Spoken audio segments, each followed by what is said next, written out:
Odofo mema kwaba edeba Adom TV dwumadi we ye Nkuranhyensem emre adwumadi na me ametedwam a medi dwumadi ho chiame woni medin dada Apostle Dr. Nita Kotego utwale tiawa na Nita Kotego ameje so ya na medwene nia Awurade ayo na doye ne papayo ne humobro ne enkwa ode a che me kwa sese mede me kra nyina eyi Nyankopon aye ma we susu nya opa abo na dai se wode wo kra onipadua ne osunsum ebeda Nyankopon ase ne na ase ekura me no mienu a na meda wo susu ase se wode wa fidi ato a ene ne amene be kan mato ne din the factory of life. The factory ye ka factory a unyina mu nim dada baby ya emfidie sisi ya yetimi eye nioma mefa nse watch ebo mi watch factory mefa nse shirt ehye mi obi a designer or the factory lens ehye mi she said there are factories that are producing things meaning baby out here be a TV a hwe factory bi na yoye but what dwene wan say one mu factory. All of us have a kind of manufacturing factory in our lives. Make our them say factory be here. Factory wo you manufacture your life and your dreams through what you put on your mind. You manufacture what you get in life, your dreams and your desires from your mind. Your mind is a factory. Wadwene eye baby a wosusu nioma ho ehye nioma na enema ebemu emamo. Your life today, your life tomorrow, your life in the future, and even your life in the past are all products of your mind.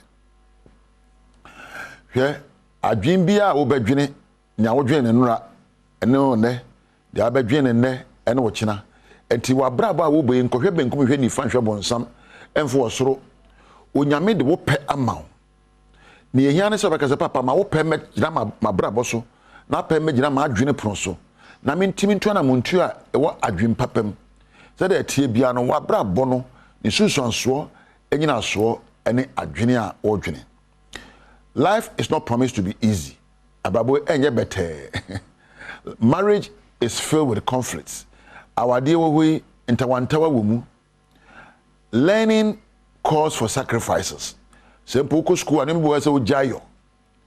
Working also calls for abiding by ethics and policies. Adwuma we obaya adwuma no atumpon a ye won hihye de bi esa wodi so. Enti abrabo aye boy bi aniwa eye totin a eda ho said am na mafoka no falasa. Minti saka said that o said da ho fala da bi abrabo aye boy no emre bi wo ha ebobaya dine abrabo aye boy no emubaya ayonyonyono. But what will carry you through life is the kind of mindset you maintain in difficult times. Indeed, it is not easy to stay positive when you have lost your job. No kre enya ade abagro anase easy. Say menya adwuma ya wo say menwi positively. Say ma wari atete apansam wo say me de menwi adwempa. Say empo me ni sika wo so menwi adwempa. When my marriage is threatened, how can I take positively? Yes, life can be good and happy, and life can be bad and sad. The secret of a good life, the secret of a happy life starts in the mind. The hinta semwa edi yedi eba. A hinta semwa ema wawade mu yede. A hinta semwa ma wadwuma utimi eni yie na ekoyie na onya abasobode. A hinta semwa ebe ma wade sua akototin. Abraba wo boyi wa hinta sem ene adwene a wota adwene. Your thoughts and your attitude. When positive attitude and thoughts play a major role in what you get in life.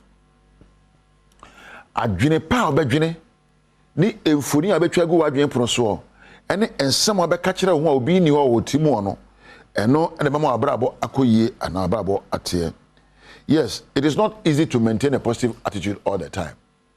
Enya meresa se oni be mate na onfa empo enidie ma wo na otete wo ena woni obate na ono so mfa nidie ma wo na ono so etwifa wo so ya na a bed ni se beka se badwadwen papa.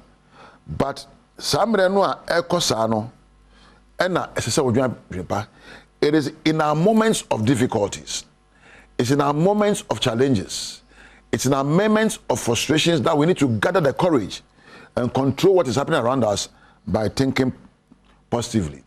Negative thinking creates disasters.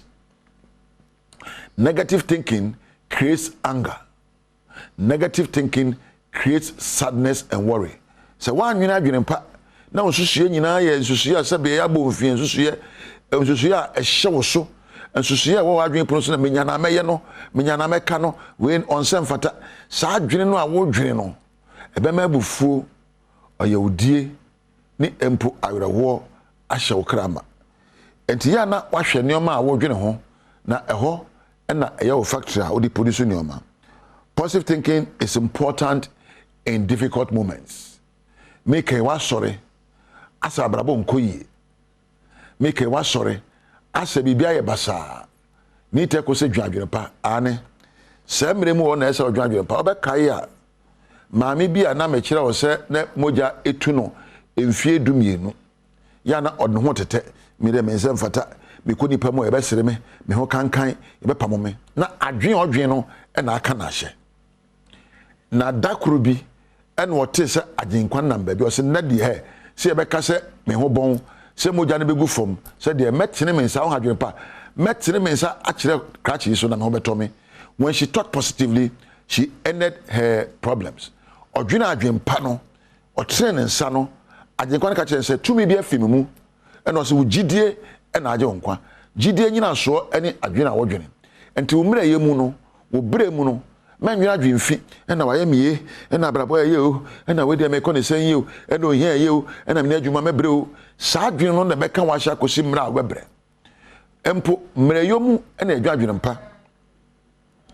If you let your thoughts become negative, you let despair pervade your mind. Despair matoba matosi enye ye, and this will not help you in any way. When you face problems, obstacles and losses, you may feel that you cannot do anything about it. It's a lie.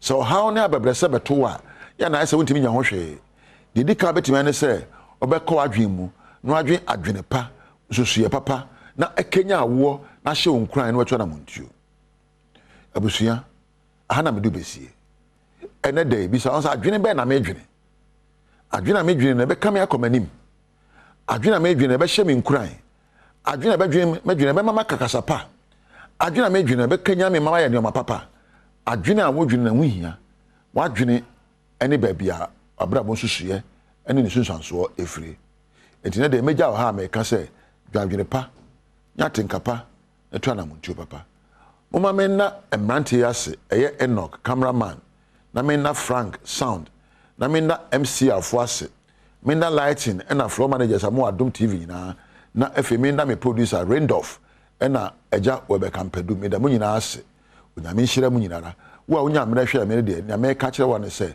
wo ni onyame entina ana meja wo